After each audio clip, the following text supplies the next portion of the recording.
사람들은 공간을 볼 때 이 터에 재운이 있는지, 돈을 버는데 도움이 되는 인테리어는 무엇인지를 궁금해한다. 그러나 부자들의 재운은 터에서 오는 것이 아니다. 공간은 그곳에 머무는 사람이 어떤 의미를 부여하고 어떤 감정을 발산하는가에 따라 그 기운이 달라진다. 그렇게 달라진 기운은 다시 우리의 몸과 마음에 영향을 미친다. 원래부터 나쁜 사람이 없듯이 원래부터 나쁜 터도 존재하지 않는다. 터가 안 좋다고 알려진 집도 얼마든지 몸과 마음을 치유하고 꿈을 이루는 명당으로 만들어갈 수 있다. 오늘은 공간을 다루는 기술을 통해 몸과 마음을 치유시키는 명당으로 만드는 방법을 알려주는 책, 운을 만드는 집에 대해 이야기해보겠다.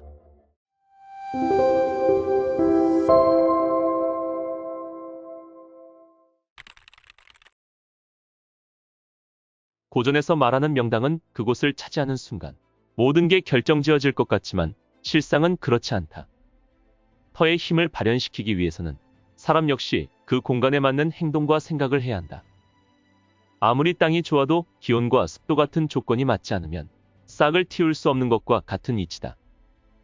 인간이 만들어내는 삶의 에너지는 우리가 상상하는 것 이상으로 공간에 큰 영향을 미친다. 러시아의 블라디미르 포포닌 박사는 독특한 실험을 했다. 그는 진공 상태에서 빛의 패턴을 측정하는 장치를 개발했다. 먼저 아무것도 없는 진공 상태의 공간에 레이저를 비췄다. 당연히 어떤 반응도 나타나지 않았다. 다음에는 DNA 샘플을 넣고 레이저를 비췄다. DNA와 만난 레이저는 일정한 패턴의 무늬를 만들어냈다. 그렇다면 DNA 샘플을 제거한 뒤 다시 빈 공간에 레이저를 비췄을 때 어떤 일이 일어났을까? 놀랍게도 처음과는 다른 독특한 패턴이 나타났다. 심지어 그 패턴은 아무것도 없는 진공 상태에서 몇 주 동안이나 남아있었다. DNA 샘플의 자취가 마치 유령처럼 그곳에 남아 공간에 영향을 미친 것이다. 이것을 유령 DNA 효과라고 한다. 사실 이런 현상은 우리 역시 일상적으로 접하고 있다. 돌아가신 지 얼마 안 된 부모님의 집에 들어선 순간 그분의 기척을 느낀 것만 같은 기분이 들기도 한다. 우리가 보통 분위기라고 통칭하는 것들이 어쩌면 유령 DNA의 작용인지도 모른다. 그곳에서 생활한 수많은 사람이 남긴 흔적이 그 공간을 그렇게 만든 것이다.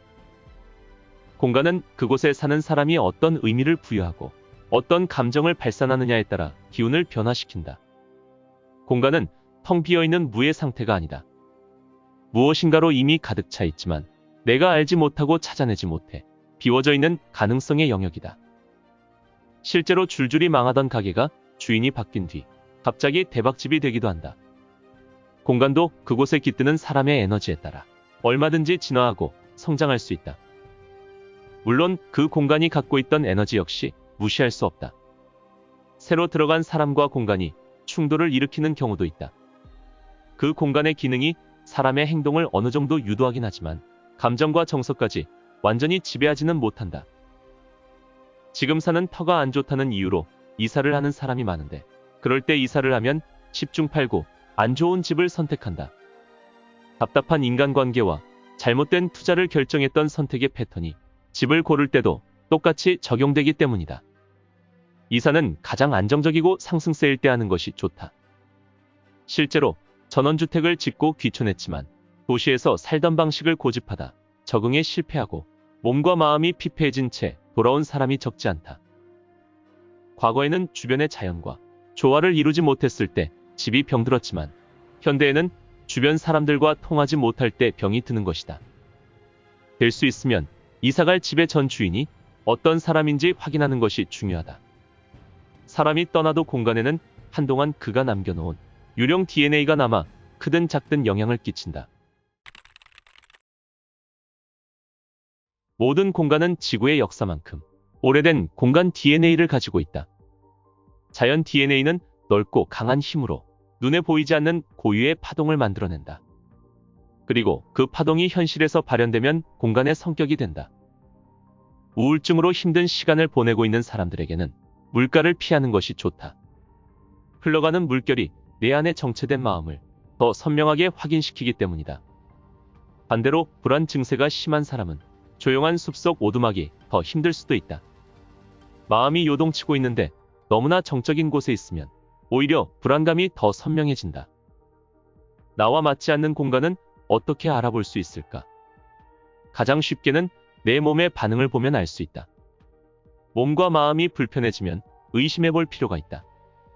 예를 들면 평소에는 집을 꾸미는 일에 큰 관심이 없었는데 이사한 뒤부터 자꾸 집을 꾸미는 사람들이 있다. 잠자리나 앉는 자리가 불편해 침대나 소파의 위치를 자주 바꾸고 집에 머무는 시간이 짧아지고 밖으로 겉돌게 된다면 이는 자신이 집과 부딪히고 있다는 뜻이다. 공간 고유의 성격이 나와 도저히 맞지 않다면 과감히 떠날 줄도 알아야 한다. 정신과 의사이자 영성가인 데이비드 호킨스 박사는 인간의 의식 수준을 20에서 1000까지의 상태로 설명했다. 가장 낮은 레벨 20은 수치심에 차 있는 상태이며 가장 높은 1000에 이르는 상태는 영적 깨달음의 상태로 개인을 초월해 구원의 삶을 살아가는 의식의 최고 단계다. 의식의 각 단계는 레벨에 맞는 에너지장을 만들고 레벨이 높을수록 긍정적이고 강한 에너지장을 갖게 된다. 의식의 에너지장은 우리가 사는 공간에도 그대로 반영된다. 낮은 수준의 감정에 휩싸여 있는 사람은 자신의 약한 에너지를 채우기 위해 자연적으로 주위의 에너지를 끌어들인다. 부정적인 사람과 대화를 할 때 점점 힘이 빠지고 지치는 것은 바로 이 때문이다. 때문에 낮은 의식 수준의 사람이 많은 곳일수록 공간은 쉽게 황폐화되고 생명력을 잃는다. 반대로 높은 의식 수준이 반영된 공간일수록 충만한 에너지 상태를 유지하며 오랫동안 변하지 않는 공간의 유통기한을 갖게 되는 것이다. 옛날에는 부족한 에너지를 자연이 채워주었다. 그러나 현대건축의 핵심은 순환이 아니라 밀폐다. 벽과 담장이 높아지고 어떻게 하면 효과적으로 외부와 단절시켜 자신만의 공간을 만들 것인지에 중점을 둔다.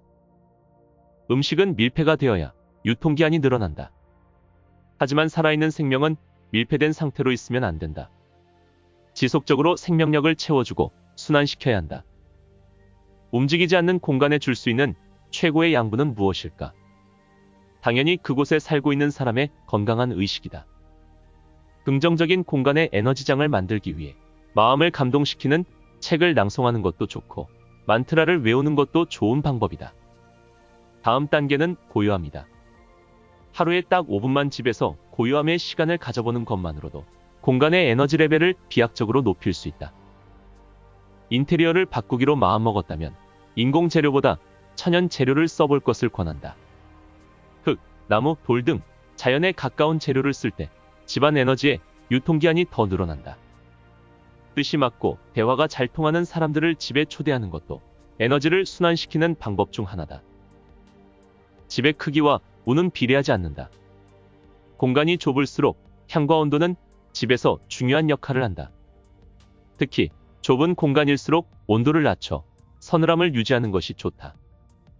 춥지 않을 정도의 서늘함은 공간을 차분하고 안정감 있게 만들어준다. 그런데 차갑기만 한 공간은 적막해지기 쉽고 쓸쓸한 느낌을 줄 수 있다. 이때 필요한 것이 따뜻하고 무거운 느낌이 드는 향이다. 따뜻한 향은 차가운 공기의 적막함을 덜어준다. 숨통이 트이는 공간은 단순한 휴식의 공간이 아니다. 우리가 본능적으로 가장 많이 찾는 곳이 바로 산이다. 올라갈 때는 힘들지만 일단 정상에 오르면 발밑의 풍경을 보며 저절로 한숨 돌리게 된다. 그런데 똑같은 높이라 해도 인공의 건물 위에서는 그런 생각이 들지 않는다. 남해보리암, 전북 마이산 같은 곳에서는 그곳만의 강렬한 힘이 느껴진다. 특히 강화도 마니산에 오르면 깊은 곳에서 뿜어져 나오는 특유의 에너지를 느낄 수 있다. 이 장소에서는 아무것도 하지 않아도 대자연의 급속 충전이라는 생각지도 못한 선물을 받게 될 것이다.